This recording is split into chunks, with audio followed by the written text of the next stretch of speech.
biasa tapi masih kene aya nu handal aya nu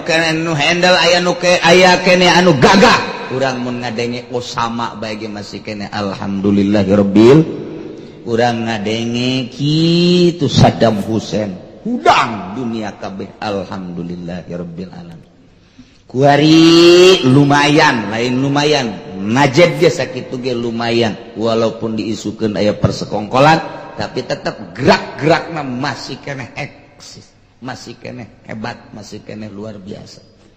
Nah iyalah dunia Islam kuari keur dibombardir geus teu nyaho-naon Yahudi mah pokona hancurkeun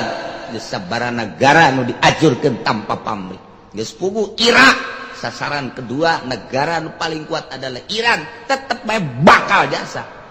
bakal dibom ku Amerika moal mang deui bakal jasa tinggal tunggu waktuna bae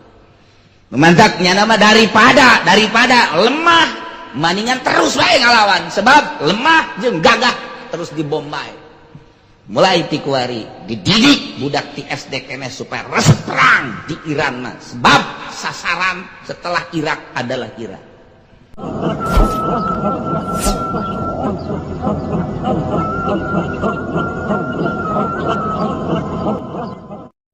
A'udzu billahi minasy syaithanir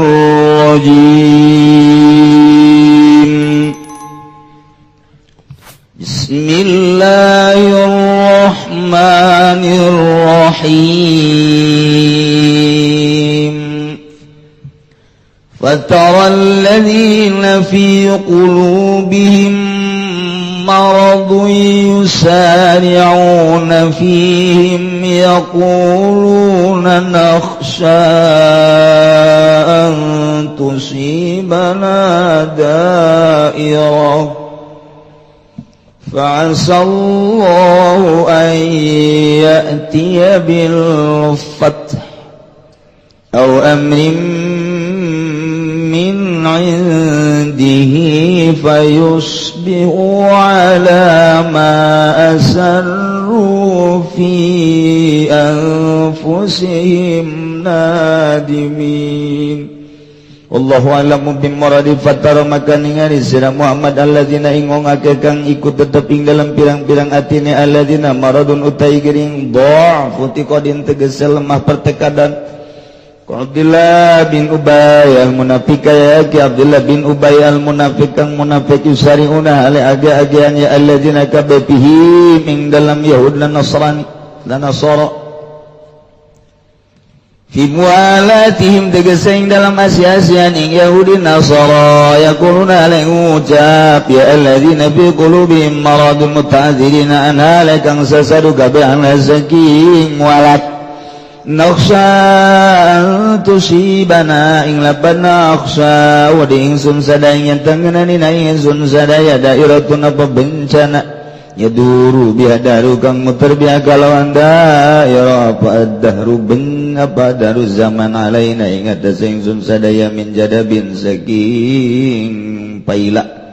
au galabatin atawa dan lindi walayati Muhammadin lan le orana sempurna apa perkara Muhammad atu palayamiruna maka ngaembargo atau ngabekot aya Yahudi lan Nasrani na insun sadaya atau maka orang ngayakeun papanganan ya Yahudi Nasrani na insun sadaya qala ta'ala ngadaw Allah ta'ala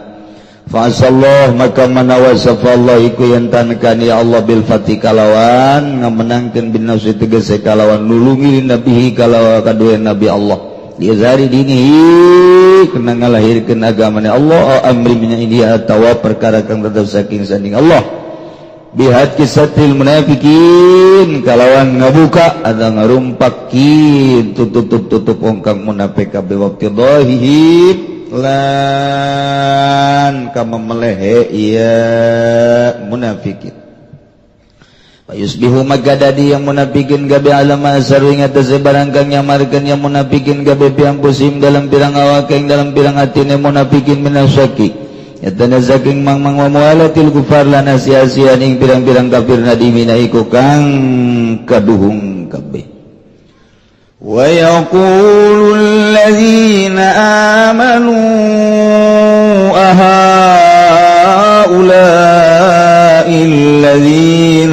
aqsamu billahi jahda aymanihim innahum lama'akum habitat a'maluhum fa asbahu khasirin.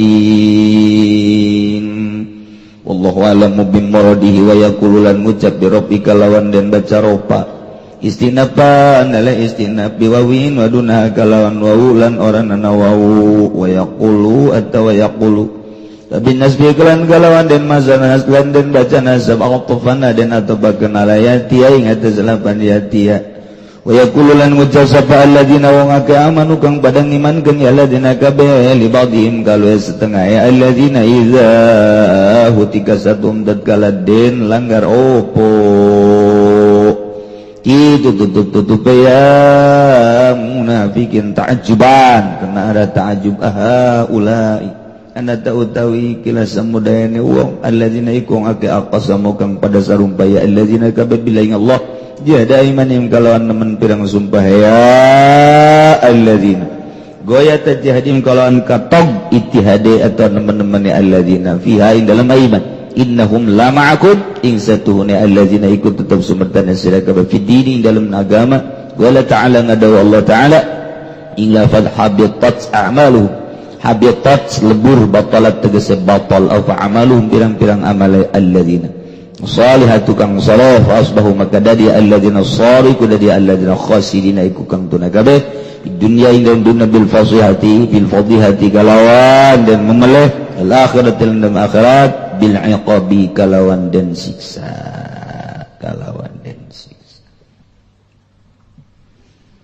kamari Gusti Allah geus ngajelaskeun sing hade ulah aya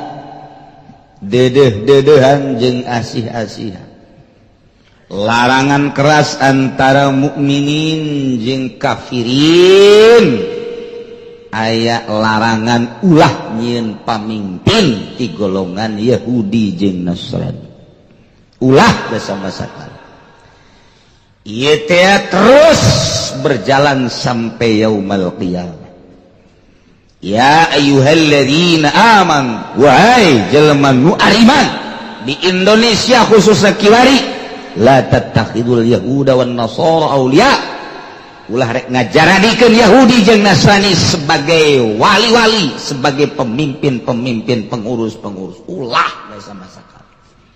nyana mah ba'duhum auliya'u ba'd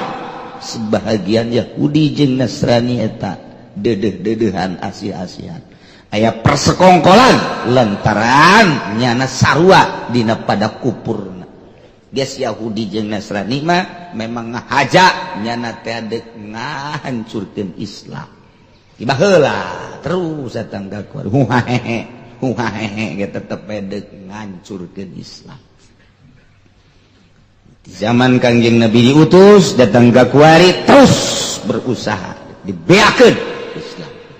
Tapi kersading Gusti masih kene boro-boro diurang di Amerika nage Islam teh aya. Di Inggris Islam malah beki kuat ayeuna. Di Jerman Islam aya, di Perancis malah keur nyieun masjid ayeuna di Perancis. Ye hese dileungitkeun moal bisa tuh terus bae agama ke geus tereh jasa ka kiamat kakara geus eueuh pasantren kos kieu aya ge bangsa pesantren-pesantren anu ngan sakadar ngaran pesantren unggul di jero nama nu lain ngaji geus kabawa arahna ka liberal ka ditu geus kabawa ka kapitalis ka ditu eta kakarak terjadi kiamat kuari mah paling kacau-kacau bae kacau mah pasti jasa. Tapi masih kene aya nu handal, aya nu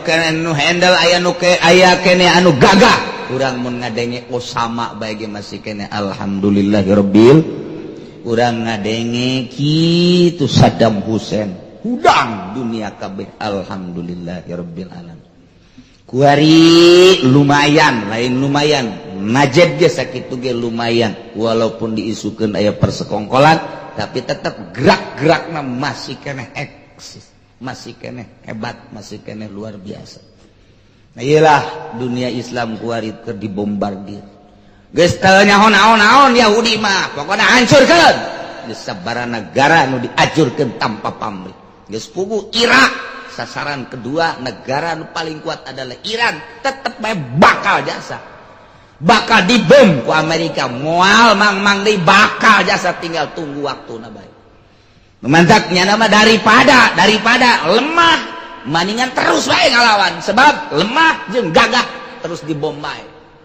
mulai ti kuari dididik budak ti SD kene supaya resep perang di Iran mah sebab sasaran setelah Irak adalah Iran engke beres Iran Cikupa tuh panggilan nama lodar orang Cikupa geus pokona sebab didihnya aya citra nah eta pusatna didinya masyaallah di ditu maka senjata anu ampuh F150 ari urang Cikupana make pepeletokan cegeh mangkaning takal darawakna geus eueuh geus siap bae nasib urang Cikupa mah kumaha nah ieu lain lalagaan ieu teh diincer Indonesia teh sebab mayoritasna Islamna termasuk kuat lain lalagaan ieu teh Islam termasuk sadunia teh termasuk kuat Indonesia aya satu keanehan di Amerika teh di Pentagonnya ngarobrol musyawarah para seton-seton ada apa ini di Indonesia geus sabaraha puluh tahun geus sabaraha triliun nya ngabeakeun danana jang kristenisasi Indonesia ya tapi tetep teger bae maut ieu col muncul deui maut ieu col muncul deui masyaallah alhamdulillahirabbil alamin sangkilang bobrok nagarana rakyat nama tetep utuh diais kunyana nagarana pemerintahanana rakyat tetap anti Amerika kajian deui kumaha ge nu penting mah sarolat gararaji ibadah geus biasa kitu pokona mah kayak ujung-ujungna mah tenang we perang we kajian kuku yakin jasa ieu mah perang jasa yakin jasa lain 100% deui mah 100 sama 100 perang jasa ieu mah kumaha teu perang atuh ndek kumaha teu perang mimiti perang pasti jeung pemerintah ieu mah di Indonesia mah lantaran pemerintahanna geus benar-benar liberal ai rakyatna masih kene make Quran berarti pajiin pemerintah kakenca masyarakat cakatuhu diais kiai-kiaina supaya masuk liberal hiji dua asup deui ka urang nu diliberalkeun 50 dibawa ke Amerika dibere dididik ditanggal liberalkeun jil ngaranna tetep bae datang ka urang disengserikeun ku santri hehehe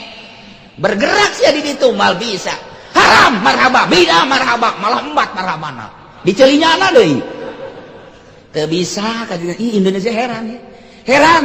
nyana teh heran di negara lain mah teu kieu-kieu teh tapi di Indonesia masyaallah tita ulah ta ila hadarati geus ku Muhammadiyah geus ku Persis geus ku PKS tita ulah malah make sapeker ila hadarati sial cek cenah teh tetep bae teu bisa bingung di Amerika geus triliunan ieu teh misionaris lagi di Belanda nu di Sukabumi teh anu di Belanda malah asup Islam anu di Bandung nu kuarikeun ka urang umurna 60 tahun anu jadi besan LB Murdadi malah ngaco luar biasa termasuk Irene eta ge termasuk luar biasa dan sederetan misionaris anu bener-bener boga misi ti Vatikan ti Roma ka urang marah asup Islam aya naon ieu di Indonesia luar biasa istimewa alhamdulillahirabbil alamin seger bae di Indonesia komo muludan mah dog beres bawa berkat gua seger eta ih kita bisa dileugitkeun teu bisa matak lamun nanyakeun pasar Cikupa jeung pasar Kemis ieu si iraha nyenggolna tukang cau caknya ketika bulan Mulud datang ka cau nu petot beak kabeh berkah Kangjeng Nabi cau nu petot bae beak geus pokona nu disebut cau hansip teh beak kabeh ieu berkah Mulud insyaallah eseun di Indonesia mah lain lalagaan sebab di golongannya anak malah sudomo teh lain jelma letik kemudian nyana teh diutus ku Vatikan ka dieu titah ngakristenkeun Indonesia kristenisasi modalnya na bage miliaran encan ti ditu teh dibere hidayah ku Gusti Allah asup Islam nyana kuari ngomongna Islam bae cak nyana teh jangan sekali-kali ikut agama Kristen salah itu cakkan Salah komo imanu di Bandung teh Matius ngomong nage. Salah total, orang yang masuk Kristen itu salah. Sebab tidak ada instruksi dari Tuhan bahwa Isa adalah Tuhan, tidak ada. Tidak ada. Lalu dibacakan sejarah nanti memeh Kangjeng Nabi. Ti memeh Kangjeng Nabi 300 tahun sebelum Kangjeng 350 tahun sebelum Kangjeng Nabi eta teh aya kitu perkumpulan dewan-dewan gereja ngabahas tentang ketuhanan yang asli, dibahas bahwa Isa mah bukan Tuhan, dicerca langsung harus dituhankan. Tak iya anu besar gede-gedean mah setelah Konstantinopel. Tak eta teh anu trinitas, Bapa adalah Tuhan, Anak adalah Tuhan, Roh Kudus adalah Tuhan. Tetapi kita bingung katanya Tuhan itu kan satu. Maka yang tiga kita jadikan satu. Kumaha sih eta heran? Heran tilu jadi hiji. Nah, iyalah maka Konstantinopel teh aya tilu. Aya Konstantinopel 1 musyawarah pertama pada tahun sekian, yang kedua, yang ketiga. Nah, ieu kuari teh geus berjumlah 12 kali kumpulan gereja dunia. Jangan mengkaburkan Tuhan yang asli. Tidak ada instruksi dari Allah bahwa Isa adalah Tuhan, tidak ada. Maryam adalah bukan Tuhan. Roh Kudus Jibril adalah bukan Tuhan. Di Injil asli nama Bibelna kos kitu tah kuari dipengkol-pengkol Sudomo nyana ngomong, Matius ngomong, dan berbagai misionaris nu baheula ngiristenkeun Indonesia ngomong salah itu coba gedengekeun pidatona. Nah iyalah nu mantap kurang aneh ieu kuari di urang teh Kristen teh berkembang padahal geus disalah-salahkeun, geus dilain-lainkeun. Aslina Injil mah Tuhan adalah Allah Subhanahu.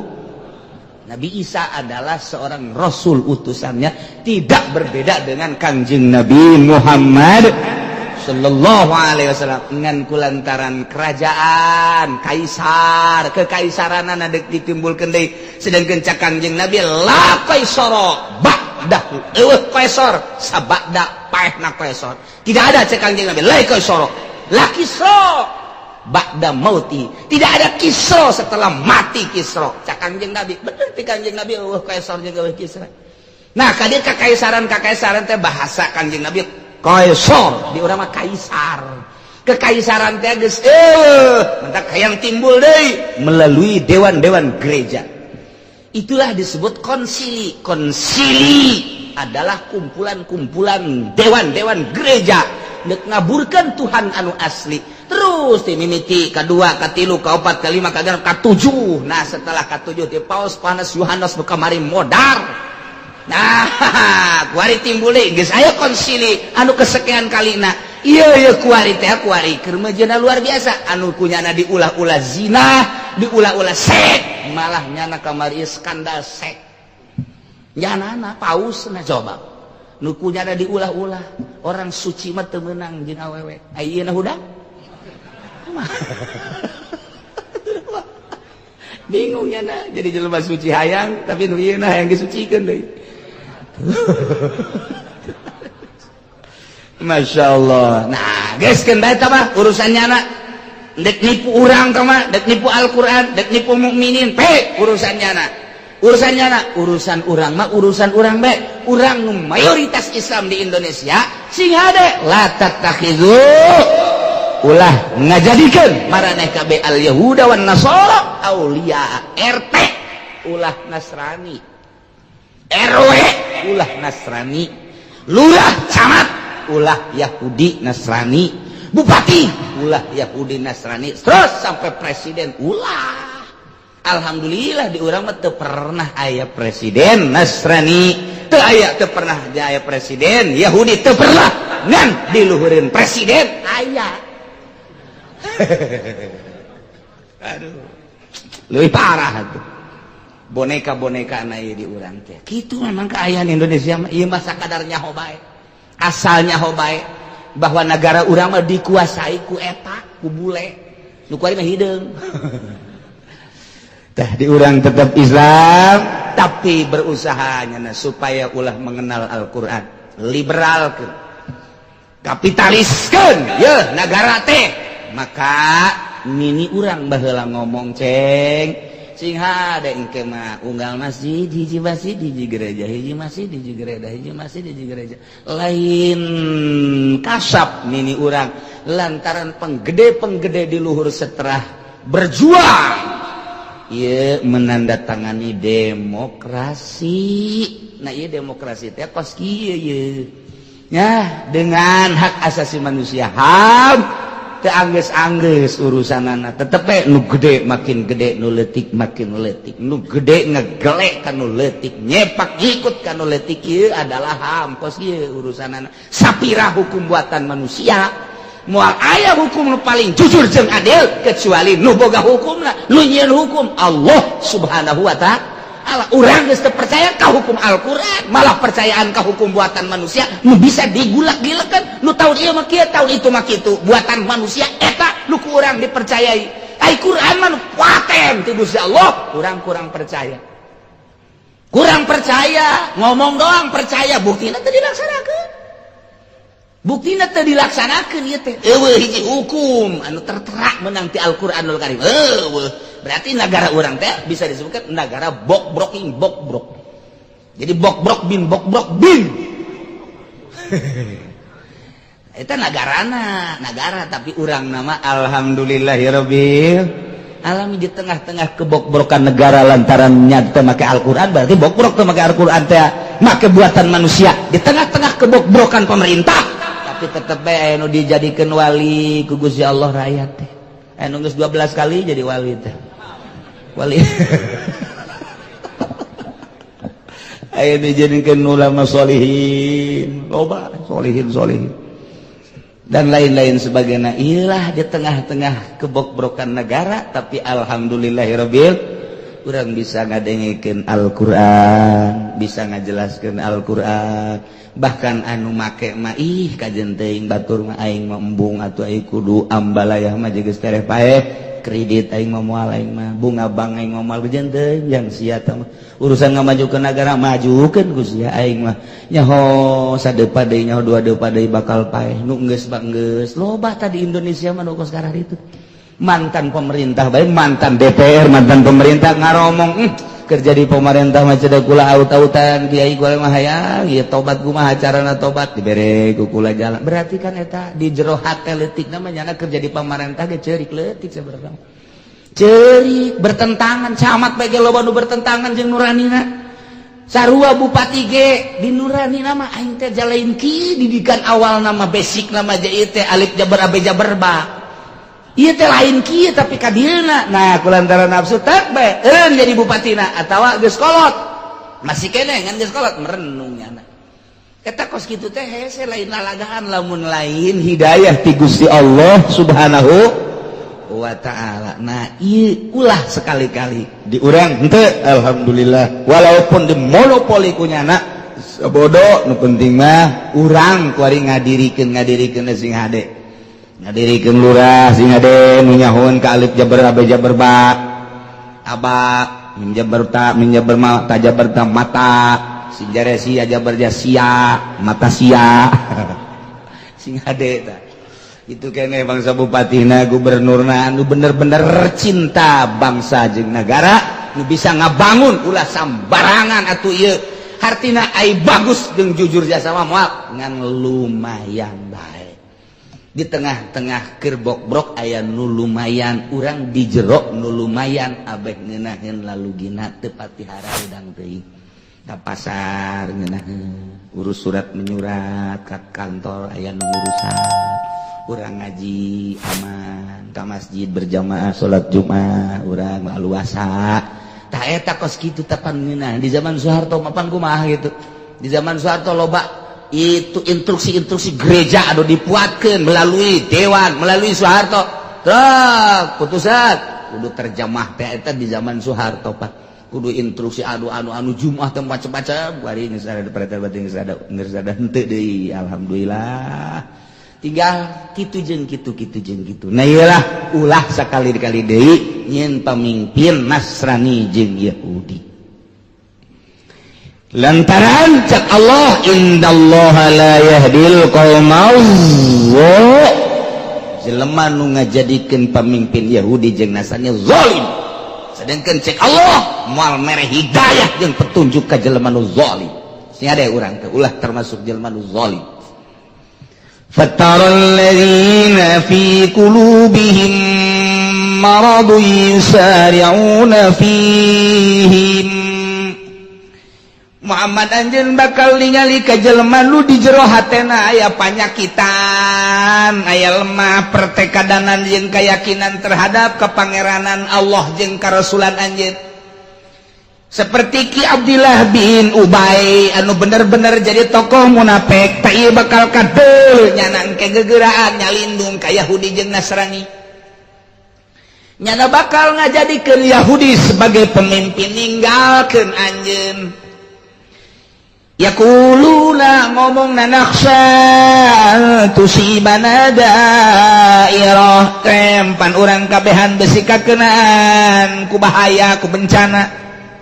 Lamun urang teu nyalindung ka Yahudi jeung Nasrani engke di akhir urang bakal kumaha. Sedengkeun kepemimpinan Muhammad teh can jelas can sampurna kakarak endeuh agag-agagan hungkul lah mani nyalindung ka nu jelas bae. Ieu antara Abdullah bin Ubay jeung Ubadah bin Somit. Cek sariwayat mah ieu teh keur pelebah kitu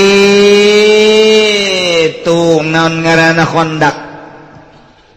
Ketika teh Ubay Abdullah bin Ubay teh ngobrol jeung Ubadah bin Somit. Begitu ngobrol cek manehanana kieu. Ubadah jasa bener nama iya urang tepuguh dipimpin ku Muhammad perang sanggesa perang urang can karuhan menang jeung eleh mun urang eleh urang diembargo pan ku Yahudi hese dahar hese nginum dibekot ku Yahudi teh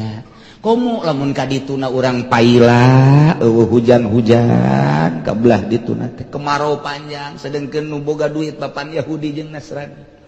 Lamun urang ayeuna nuturkeun Muhammad bae asana paeh kalaparan urang. Geus aing mah kajen kumaha ge deuk milu ka rombongan Yahudi bae. Kajen kumaha ge tetep bae. Eta padahal mah nyana tatadina babarengan jeung mukminin tapi ketika dak berhadapan jeung kafir nyana endahan ngadukung ka ditu. Cak Ubadah bin Somit teh teu kitu. Cak Ubadah bin Somit kula mah ya kula ye kajen kumaha ge tetep bae deuk ngadukung mukmin kula. Geus lila hirup jadi Yahudi. Geus lila kula bergaul jeung Nasrani. Jadu jelas urang teh ngan saukur nindes doang. Ja nu sabenerna mah kebenaran mah tetep aya di Muhammad, tetep bae. Aing geus lila hirup jadi Yahudi jeung jadi Nasrani. Kuari ba aing mah deuk berbalik. Aing deuk jeung Muhammad bae. Ubadah bin Somit mah bebeja ka Kangjeng Nabi. Kieu hampura Kangjeng. Lain kunaon eta Abdullah bin Ubay pan bareng jeung mukminin datang ka ditu nama endahan milu ka ditu. Ta ieu mah kula sakadar bebeja. Kula mah ieu mentah hampura deuk terus berjuang jeung Kangjeng kumaha. Tah aya kos kitu tah madak Abdullah bin Ubay mah ka kentong Yahudi tah caknya na teh caknya na munafik aing mah kajen kumaha ge deuk jeung Yahudi bae deuk kajadikeun pamimpin teh Yahudi moal Muhammad ka ditu na hese dahar panblon tah Abdullah tah eta teh keur diperbincangkeun kitu Kangjeng Nabi pan teu nyahoeun maka turunlah ayat Fataral ladzina Muhammad anjeun bakal ningali ka jelema nu di jero hatena aya gering aya panyakitan lemah pertekadanana nyana gegeuraan bae dedeuhan asi-asian ngajadikeun pamimpin ka para Yahudi jeung Nasrani ieu bakal kadeule jelemana ngaranna Abdullah bin Ubay bin Salul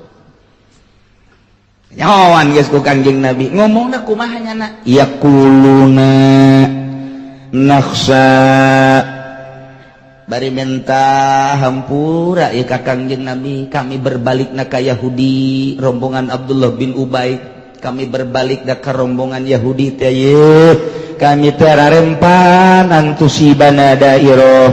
besing ke perputaran waktu aya paila kami lamun milu ka Yahudi mah deres teh disuplai lamun perang eleh kami mah tetep bae pan dikucuran sedengkeun walayati amru Muhammadin can sampurna urusan Muhammad mah engke kaditu namun kami nuturkeun Muhammad fala yamiruna moal anu mere dahar nginum kami ke dibekot tah daripada kami dibekot di embargo maning kami mah milu ka rombongan Yahudi tarolol. Tak eta kos kitu tadi zaman perang 45 ge kamari emang teu saeutik itu belok ka Belanda loba jasa anu tadina bangun tegerdak bade beres susu doang susu dibere susu ku Belanda teh milu ka Belanda ngabocor-bocorkeun rahasia negara teu saeutik eta nu kos kana itu prajurit teh lah aing daripada paeh berjuang ja kieu keneh mendingan ieu bae geus puguh kacang aya susu aya malah aya susu nu eta ge aya teu saeutik teh diulangi kos kana itu masyaallah ya karim atuh kiai ge sarua bae aing berjuang negakeun agama Allah deuk bae panggil ku Golkar dayana ieu bae juga naik panggung hidup aing nu kamari mamawa takrim nu kamari mamawa riad gua hari mamawa anak map pan eta teh ngahidup liberal ngaranna nu manta kiai ararembung ge lain teu bisa ngomong lain teu bisa naon jadi kos kitu teh ji pan aing ngagugulung Quran pan Quran mah bertolak belakang jeung eta demokrasi jadi Quran mah aya ge demokrasi teh di jero syariat ari ieu mah demokrasi teh jadi huluna jadi kadituna teh pan ieu teh pemerintahan pan lain Quran aya sapopoe nu diceklan takrib jeung riad aya di panggung sakala tolol teh kiai morosot baralik santri baralik geus lain Quran deui baralik kiai Golkar rata-rata muridna baralik ka nyana sok mikiran kunaon nya caca aing cenah maca kitab kitu-kitu keneh ngajelaskeun kitu-kitu keneh hate sia kiai goblok emang golan pan ku sia teh dibilukeun hate sia ka demokrasi ham ka ditu pan nu dipabaca ku sia Quran disampaikeun ka santri Quran ai sia hidup-hidup Allah naleungkeun tolol tah budak ngagugulung Quran tapi anu dihidup-hidup gitu Amerika nu dihidup-hidup Belanda tolol tah kiai itu nu lain kiai ona memang pinarakaeun sia cak lain kiai sial atuh kumaha tah ngahidup-hidup kos kitu ieu mah keur carita hukum nu asli mah Al-Qur'an dibawa ku kiai dikitabkeun jadi takrib jadi riad kabelah dituna nu ku urang dibaca tadi kabelah dituna mah atuh ku Imam Syafi'i ayeuna kujana ngan dibaca doang nu dipake eta kitabna salah tuh tah nu mantak teu percaya ku masyarakat rukun wudu nu kaluar disungut kiai Golkar teu laku bae kajian hukum lagi di zaman Soeharto mamarahan nya marah tinggal marah aja teh Allah nu teu ngalakukeunana sabab naon lain disungut lain di hati ai hatena Golkar ai sungutna Quran itu bertolak belakang budak leutik ge ngisi ngan hitutan tut budak leutik hitutan beusi teu kaharti salah hatena tah hate salah lain ngagungkeun Al-Qur'an deui tapi liberalisasi berarti kadituna kristenisasi teh kiai anu ngahayu-hayu di dinya teh berarti ngangristenkeun gitu teh mun dijerokeun mah ku urang jangan teu aing mah sia katipu nya ge henteu ngan katipu sia teh yaho berarti sia ieu teh cenah aing mah ngan seukur dibere motor doang leg-leg ku sia motor oh jerona kos kitu cenah meureun teh mah zaman Soeharto zaman kuari mah mimbabi aola zaman kuari mah sawaun kana fi zaman Soeharto wa sawaun kana fi zaman SBY iya pada baik ge iya ge weh ora beda emang konon sia mah aduh juri kurang mau numpak kuda baru ka dieu tah atuh ya ieu mah kedeleng bengong konon ge ora iso ya ya Allah ya Rabbi Gusti tah namantak mangga bae endek mah ulah urang mana sebabna aing disarekan ku atuh ku Gusti Allah los ya are endek los aing endek mah pek hayuh bae tuh ngagugulung nu kos kara itu Qur'anna dibacakeun ka santrina tapi nyana hayu-hayu hukum menang manusia lamun nyaon kiaina tukang ibadah hudang ti peuting isin berarti lain di hati lain disebut isin atuh dibawa dipapagkeun make sedan dihidup-hidup ku masyarakat, hidup kiai, wah aing hebat cek jalan dair, naik kiai, hidup nomor 2, hidup, khairul umur awsatu aja kira dia, bang bagusnya tengahna, aing awewe nu tengahna aja, tolol teh kiai, aduh, sakada dipapakeun dibere 3-4 juta, eta Quran kunyana geus dilindes dileungitkeun, mantak teu percaya. Lah daripada aing santri nyen yayasan aing emang orientasi ka dunia atau dunia baik terus pelumpatanana jeung pelampiasan nyen yayasan aing kajian kumaha ge sanawiyah aing pelampiasan lain berangkat ti mimiti dekat didik jelema nyen ibtidaiyah sanawiyah ale eta mah rada deureuh suka kitu mah eta nu pelampiasan santri aing baralik aing mah manyin nyen yayasan cek Allah tolol sia lain tobat ka aing ngeundahan hayu gogolong ka beuki acur bae terus bae beki bau maknawi aya daun mah tuh make minyak izani maknawina hate jelema teu narima bau lantaran embung kanu bau-bau teu karasa lain tobat tambah lelem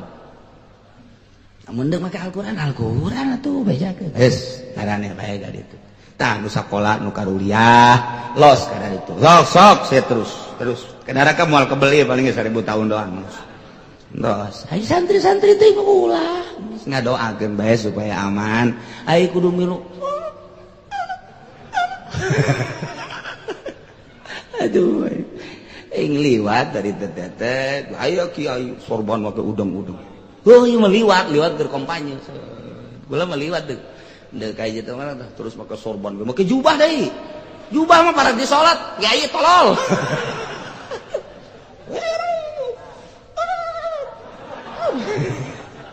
Kula seuri beri jadela aing wau ka si eta bener aja acak-acakan ka dia acak-acakan nangsa ngacak-acakeun tang Allah atuh lantaran lain di hati lain di sumut beres tepuk di kos kitu geus lamun aya kiai nu hidup-hidupan kos kitu teu kudu didoakeun gua sasa uji ajur sorangan Nafsan tusibana dairah kami manumantak ngadukung Yahudi ge lantaran rempan geus aya bencana datang paila teh eleh perang teh sedangkeun nuturkeun Muhammad macan jelas walayati Muhammadin geus ka ditu namun kami aya kasusahan balaya miruna moal aya nu mere sogokan jeung daharan kadahareun jeung inuman atuh kami di embargo teu kuat mandak maningan milu ka Yahudi bae sakadar mikiran beuteung mah kos kitu mentak cek Allah fa'asallahu ayati bil fathi aw amrin min 'indi maka manawa Gusti Allah manawa ka Gusti Allah mah ieu adalah merupakan suatu kepastian lantaran di mana Allah dek ngadatangkeun kabagusan make bahasa paasa eta teh bahasa anu yakin jeung bahasa anu pasti jadi lain sakadar susuganan jeung boa-boa lain mamanawiana lain ngan bahasana bae paasa Allahu ayatia padahal manana teh yakin jeung pasti paasa Allahu ayatia pasti Allah bakal ngadatangkeun bil pati kalawan kemenangan lamun jelema memperjuangkeun agama total memperjuangkeun agama telurak lilik kana dunia telurak lilik kana materi telurak lilik kana makhluk ta'asallahu ayatia bil pati pasti Allah bakal ngamenangkeun basi jasa ieu teh ta'asallahu ayatia bil pati ngamenangkeun lantaran Kanjeng Nabi izhari diri keur ngajelaskeun keur ngaopenkeun keur ngebrekeun ngalahirkeun agama Allah subhanahu wa ta'ala pasti tadi ka Kanjeng Nabi teh dijelaskeun fa'asallahu ayatiya bil fathi pasti Allah bakal mere kemenangan ditulungan bin nasri ni nabi bejakeun kitu Muhammad pasti ditulungan lantaran keur ngajelaskeun dakwah ngadakwahkeun nyampaikeun agama Allah asli ditulung ku Allah eta ka Kanjeng Nabi kuari ke sarua bae lamun ngajelaskeun anak lamun manehanana memang liilai kalimatilana beneran ditulungan ku Allah geus sabaraha kali dibunuh Osama bin Laden tetep bae ditulungan bae. Dan sederetan para wali-wali Allah di zaman kamari ieu, zaman kejayaan Islam, di zaman Raden Patah anu pohara jasa ditulungan. Terus kabelah dieuna eleh naon sababna teh lantaran izhar dina ieu setengah-setengah kiai bae ku ari bok urang kiai di deulna setengah-setengah agama 50%, dunia 50%. Buktina ketika disogok daek, ketika asup ka DPR jana kiai padahal mah geus lain ngagugulung agama deui. Ketika kiai jadi bupati geus teu ngomongkeun agama deui. Agama hanya jadi lipen doang padahal di jero nama deuk ngerau keuntungan proyek. Ciu tuh mantap.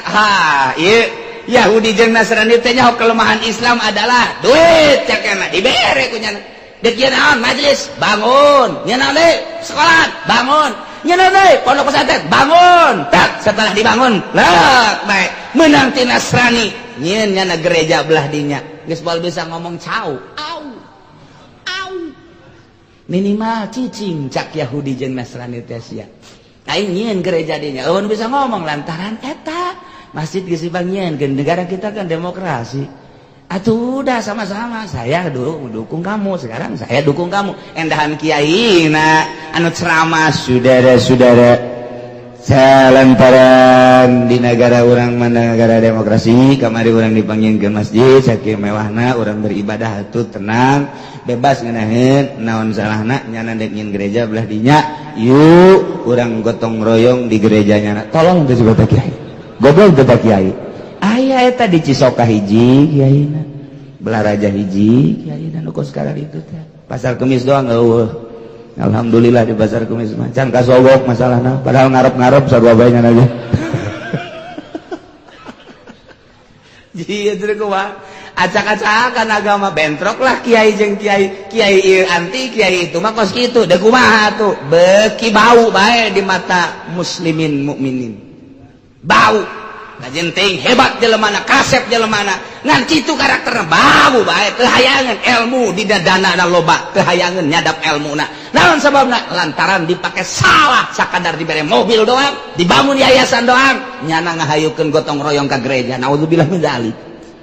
Iyalah kos gitu teh jangan kelemahanana nu mantap geus ulah bae geus ulah titik agama hiji geus sakitu bae malah mun bisa mah nulu dari teu kudu hayang berkat kecuali gede.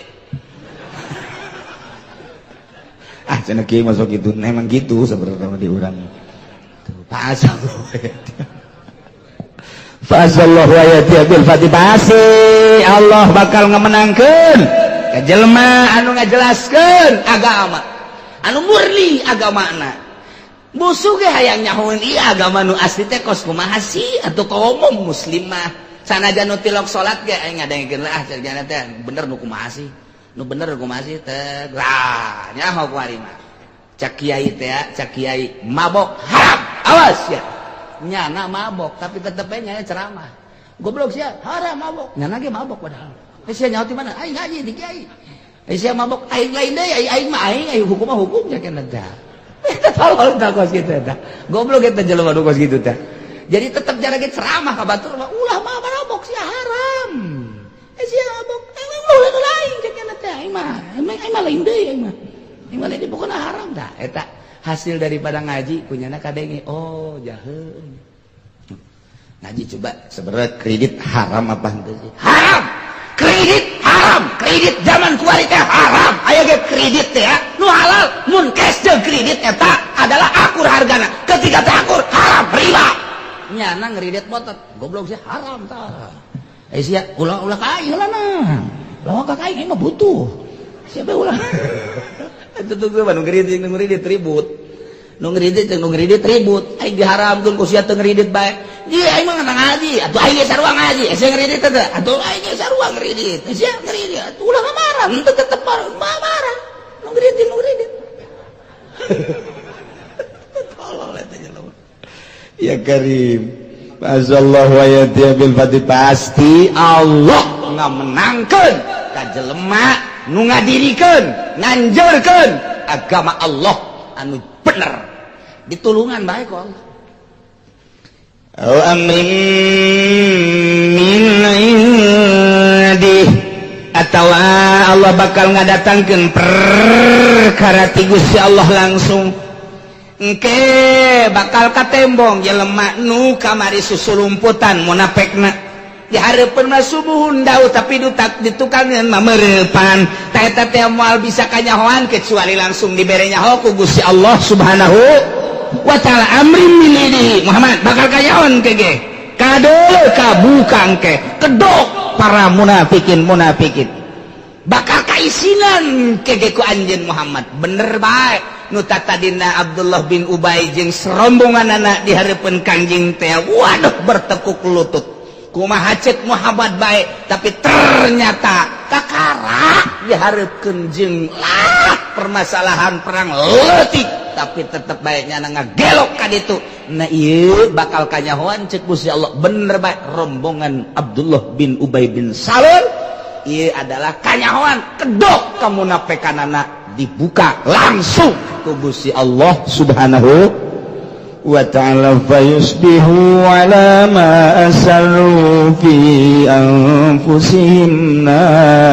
nadimin. Maka jaradilah para munafikin teh karena naon nu kumanehna disamarkeun disimbutan di jero hatena kamang-mangan jeung asi-asian jeung para kafir hubungan-hubungan jeung para kafirin teh nadimina nyana kaduhung kabeh tatadi namanya teh hubungan jeung kafir teh disumput-sumput dibuni-buni tatadi mah kamang-mangan karaguan terhadap karasulan Kangjeng Nabi teh disumput-sumput dibuni-buni dirahasiakeun tapi kuari mah langsung ku Gusti Allah dibukakeun kamang-mangan terhadap anjeun Muhammad kemudian asi-asian jeung kafirin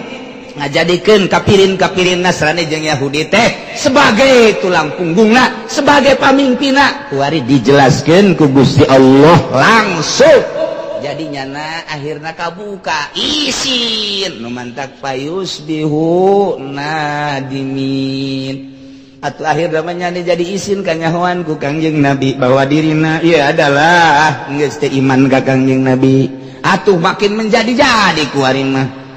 wa yaqulul ladzina amanu ahaula'il ladzina aqsamu billahi jahda aimanihim tinggal mukminin bae anu nyaksikeun karombongan Abdullah bin Ubay teh heran kabeh ngararobrol hareran kabeh heuy kunaon coba kadi coba urang karumpul di dieu cek mukminin bae aya eta Abdullah bin Ubay di hareupeun Kangjeng pohara amat nya depakna depak luar biasa aju di urang ngeunaheun jasa ngomongna jeung barahanna pohara jasa ih eta Abdullah bin Ubay ku pohara asana urang daek nokohkeun kanyana mun aya naon teh mah nyalalah nu dihareupna jaka Muhammad sakitu depana ka urang sakieu sopanna balabahna anu luar biasa eta Abdullah bin Ubay jeung babaturanana heran aing mah emang kunaon kitu aduh pannyana teh ngomongna mah keur ieu nyana ngomongna innahum la ma'akum cak nya ieu kami teh ieu babarengan jeung maneh ieu urang ka maneh ge babarengan skala kacai jadi salui kadarat jadi salauga ayu urang babarengan sasapa pait saba manis pokona mah yuk urang babarengan pan ngomongna kos kitu eta Abdullah bin Ubay tah kos kitu tah tapi pan eta kuari deuleu tuh kuari nya horeganan jeung Yahudi jeung Nasrani aduh ampun eta urang kapipu cak mukminin teh eta teh ngarobrol kos kali itu emplok-emplokan belah ditu ngobrol kitu belah dia ngomong ngeherankeun ka Abdullah bin Ubay anu nyana teh anu sabenerna ka Abdullah bin Ubay daek dipimpin lain kunaon buageurna jeung sopan santuna pinterna nu luar biasa mun kurang kadeuleu di hadapan Kangjeng Nabi masyaallah ngusuk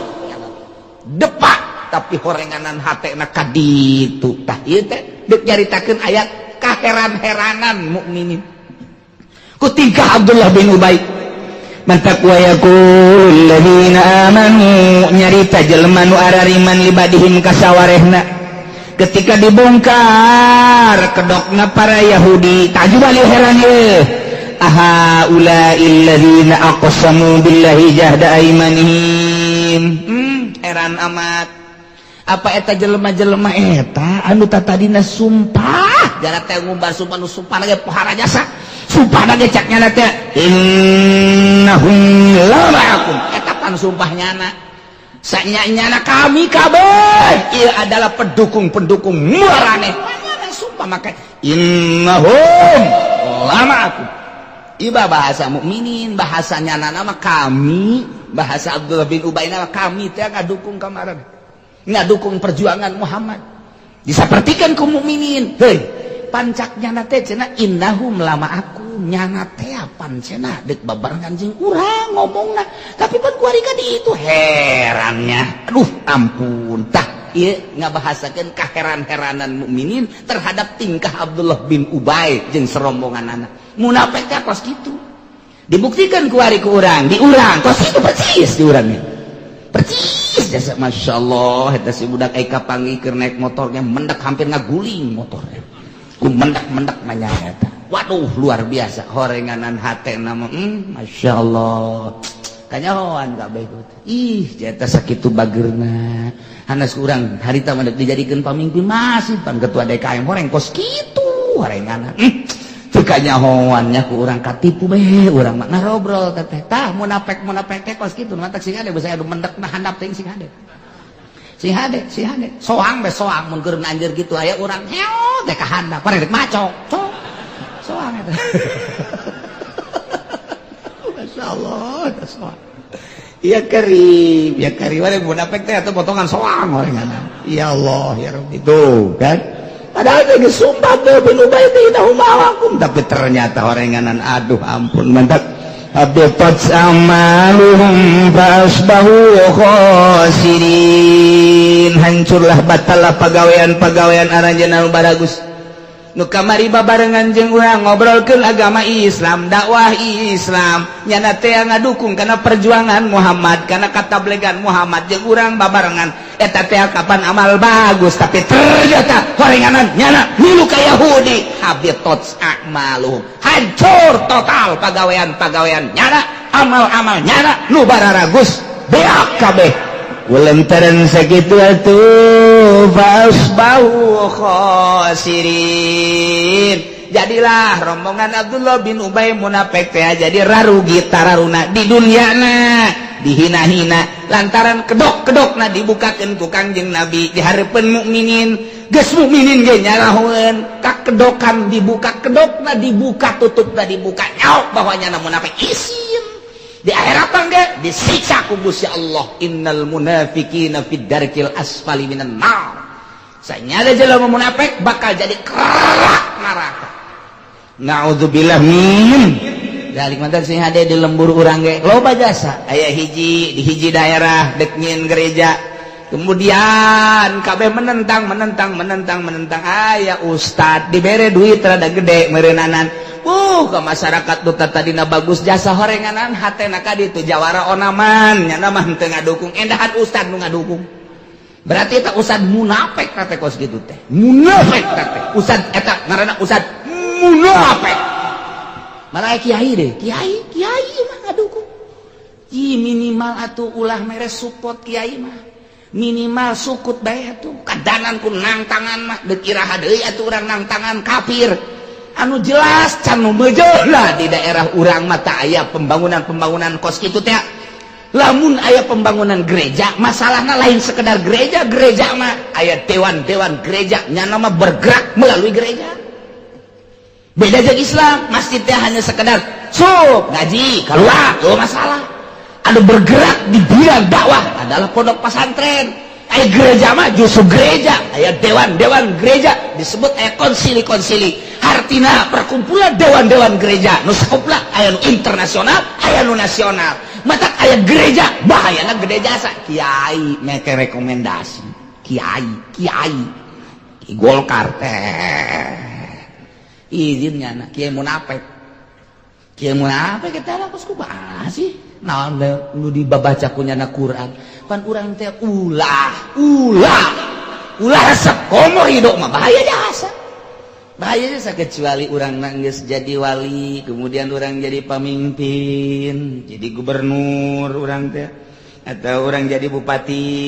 nah masuklah ke gereja lain dek ngadirikeun gereja dakwahlah di jero gereja supaya gereja minimal ulah terlalu bergerak kadituna supaya arasup Islam apan eta teh tah nu kuari arasup Islam misionaris teh eta teh akibat aya gegeden asup ke gereja merelah petuah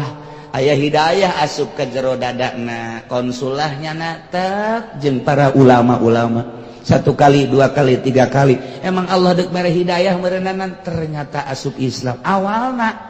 itu penggede asup heula ka gereja milu heula dakwah di jero gereja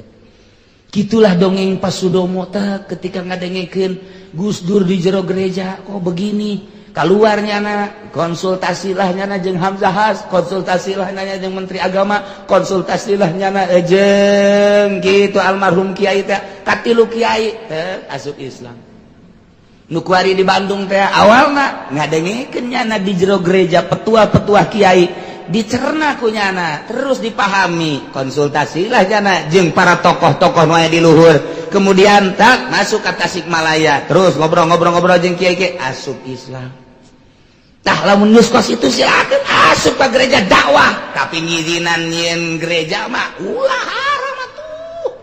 nah, jadi kudu aya satahap-satahapna apa asup ke gereja dakwah silahkan tapi lamun ngizinan bahas sebab bergerakna di gereja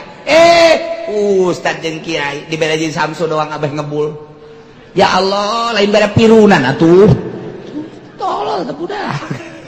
masyaallah salametkeun yuk diri urang salametkeun yuk keluarga urang salametkeun yuk negara urang salametkeun yuk bangsa urang abe urang menang ridho Allah subhanahu wa ta'ala cintailah Rasul Allah Kanjeng Nabi Muhammad sallallahu alaihi wasallam tuturkeunlah ajaran-ajaran Kanjeng Nabi Muhammad sallallahu alaihi wasallam urang tuturkeun para wali-wali Allah subhanahu wa ta'ala tuturkeun ucapan ulama-ulama anu balaler abeh urang menang ridho Allah subhanahu wa ta'ala indah amat mun urang di dunia babarengan jeung ahli Allah di akhirat digiring di bawah bendera ahli-ahli Allah subhanahu wa ta'ala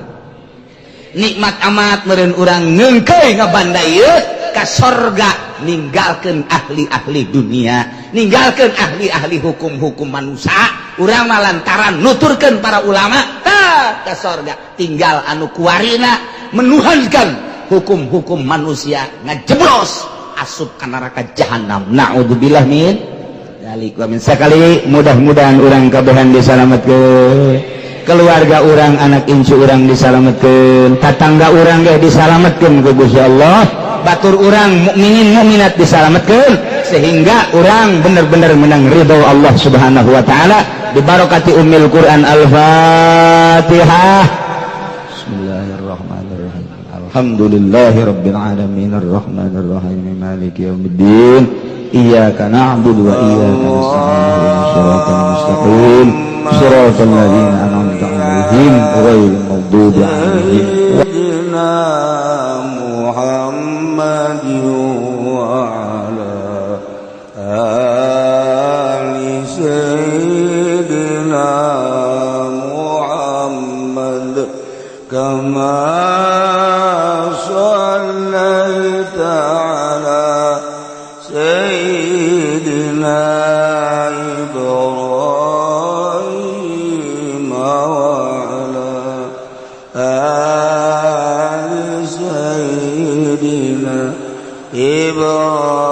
Ibrahim wa barik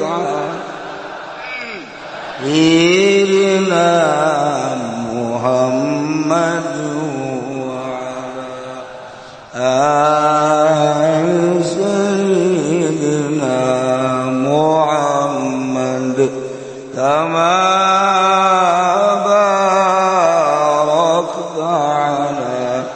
Sayyidina Ibrahim wa ala ali Sayyidina Ibrahim